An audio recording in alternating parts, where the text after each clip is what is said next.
Salutare, eu sunt Câteva și bine v-am găsit la o nouă eră, este era FIFA 14. Să sperăm că o să vă placă acest match.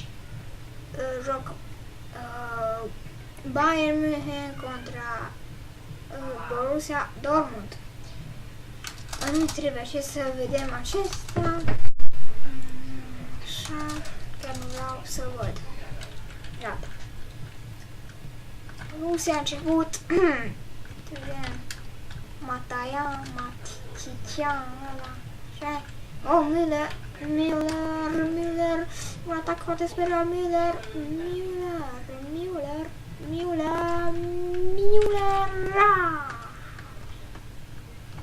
Schweinsteiger către Arjen Robben,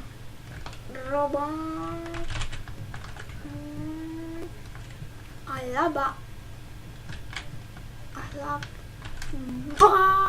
șutează foarte frumos, dar defensiva apără Lewandowski către Matia, se cheamă Matia, frumos, Alaba, un jucător destul de remarcat, dar slab la penalti.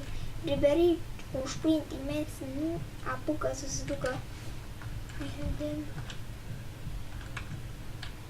Ia,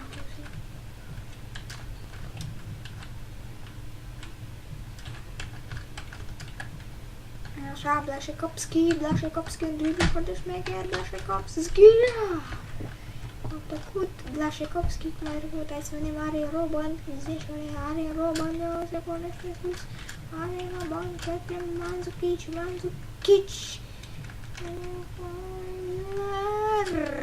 Schmelzer, este bun, Stoikos, Frank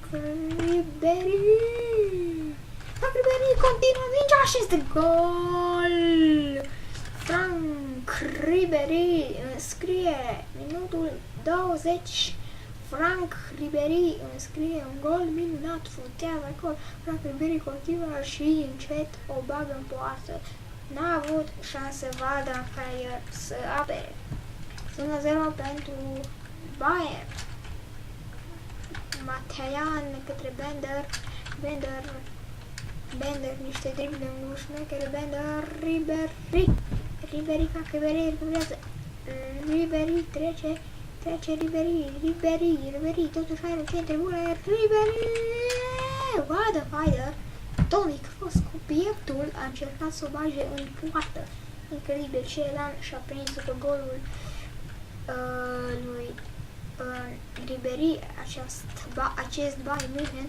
Să vedem, Matia, trece frumos, Blaszczykowski,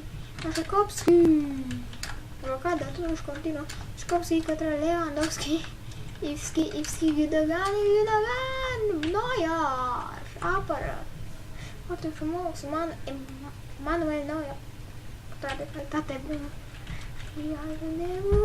Vivals, bun la cap, nu reușește, Manuel Neuer, către Arjen Robben, a dispus de jos către Filiflam, nu reușește să trecă de Schmelzer, un atac în sus care este foarte promițător, Schmelzer, o centrare, este gol Lewandowski, ce gol Lewandowski, gol Lewandowski, cu capul fix. Nu era apără, dar nu mai are ce face Lewandowski. Am zis că e promițător, a dat în bară. Am zis că e promițător centra aceea de la Blaszczykowski și este un egal. Ce egalat este aici pe Allianz Arena.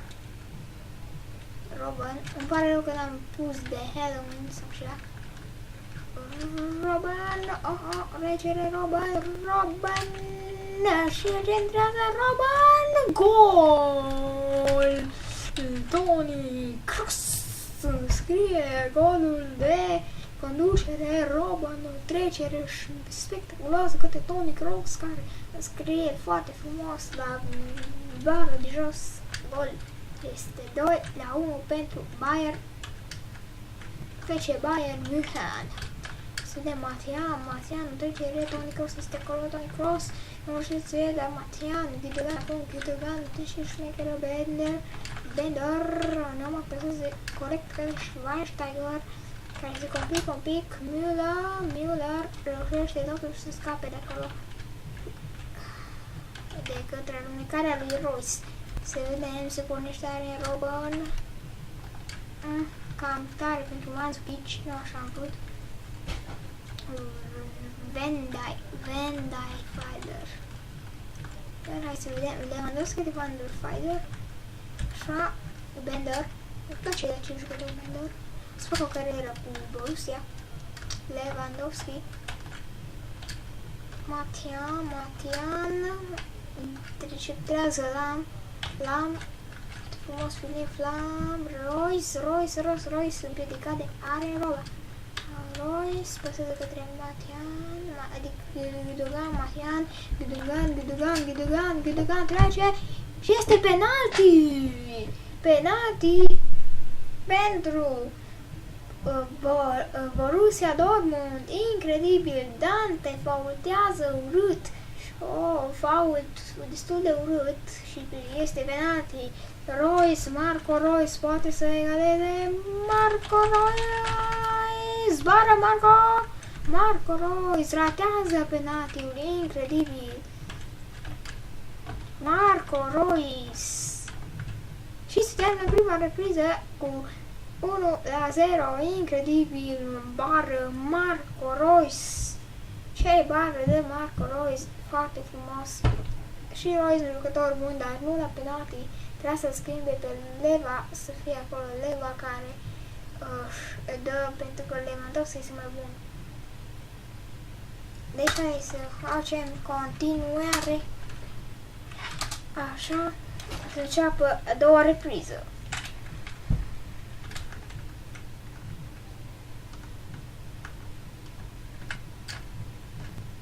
Bă, un pic de fault aici. Schweinsteiger!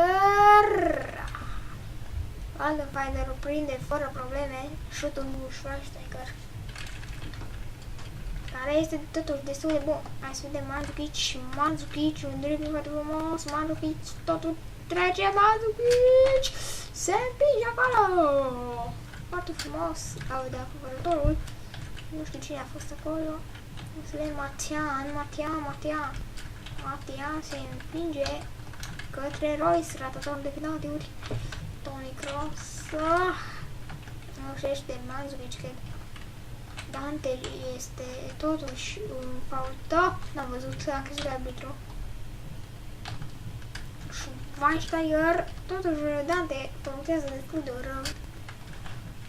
Și nu prea place faultul de Dante. Așa că nici nu o să-l cumpăr din nicio carieră, nu l-am luat. Am luat foarte mulți de la Bayern, dar nu pe Dante. Pentru că faultează și asta mă disperă. Hai să vedem, Ribery, o trecere frumoasă, el a dat din această fază și primul gol, Ribery! Cere o fault, dar nimeni nu îi acordă. Passing-ul, posesia, totul este mai apropiată și este egalată. Deci nu este un meci foarte decisiv, adică bat cu 3-0 sau ei mă bat cu 3-0 sau din astea. Oh, și pasă foarte frumoasă către Toni Kroos, nu știu cine, dar a perluat-o fain, dar n-a fost acolo continuarea. Marco Royce, Dante, ca norocul, interceptează, nici nu trebuia, chiar nici nu trebuia, mai curca forța cu Robben, Arjen Robben către Schweinsteiger. Când am vrut să-mi duc în jos. Bine, Schweinsteiger, lasă-mă aici. Schweinsteiger, Oh, nu, dă-i Dante. Nu, uite la Dante și deștept este. N-am uite ce s-a întâmplat. Opo, deja îmi dă cam mult, dar posesia are Borussia un pic mai mare, dar totuși este egalată. Și cum vă ziceam, posesia și pasele sunt foarte egalate, deci nu că ei au pus o grămadă. Deci este out Au de 4.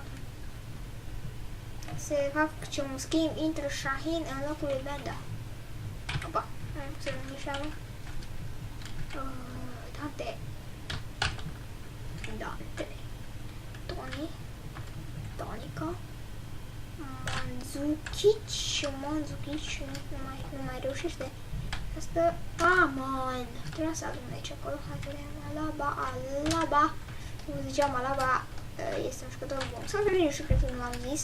Am zis de Dante, uitați-l pe Dante, fuge în aer. Totuși, Alaba a avut, yes!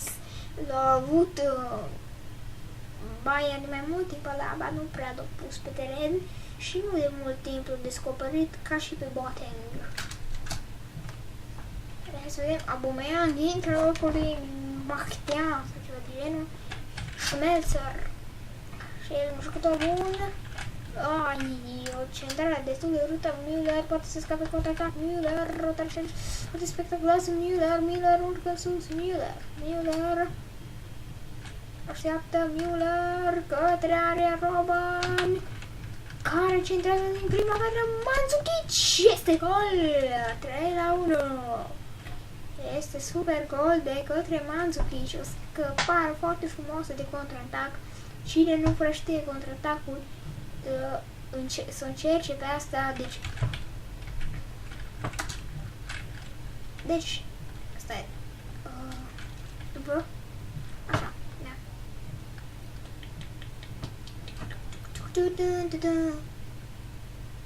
Deci eu am luat mingea și am scăpat de contraatac. Deci să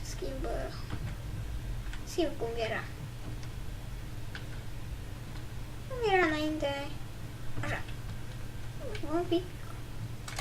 Deci, când vine adversarul, vedeți că vine adversarul, hop, încerca să-i dea scratch. Vedeți? Încerca să-i dea scratch. Ai încercat, nu ai reușit, ai trecut. Bine, bravo ție, te-ai dus, dacă omul are sprint, încearcă să deduci. Te-ai dus, aici un pic, te deduci mai sus.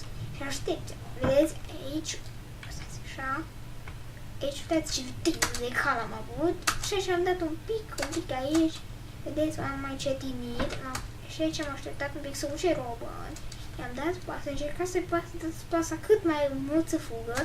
Și în această fază n-am avut ce să fac. Am centrat din prima, deci dacă mergeți un pic mai în față, atunci nu centrați din prima. Deci aici e perfect, locul perfect de centra și când vine mingea, vedeți că nu dă din, deci nu dați în față. Nu, lăsați să vină mingea și când vedeți că e aproape, atunci dați cu capul și mingea intră singur în poartă sau o scoate portarul. Deci, sper că o să vă ghidați. Am măca.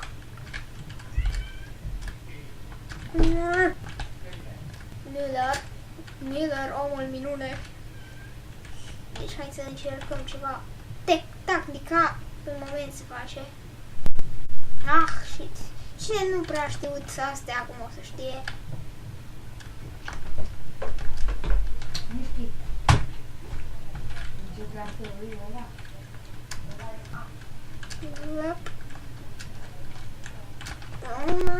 Mandzukic. Nu mai se termină dată că nu prea mai am chef. Alaba, Ribery. Alaba, de ce n-ai urcat? Am așteptat o grămadă, eu am venit la pe mine. Deci dacă cum urca Alaba, cred că dădeam din nou, bă. Da, e bine și așa. S-a terminat meciul, și-am zis pe el. S-a terminat meciul 3-1. Sper că v-a plăcut acest gameplay, eu am fost CTV și ne vedem pentru o altă dată, poate Minecraft sau altceva. Salutare, ura și la gară, bye bye!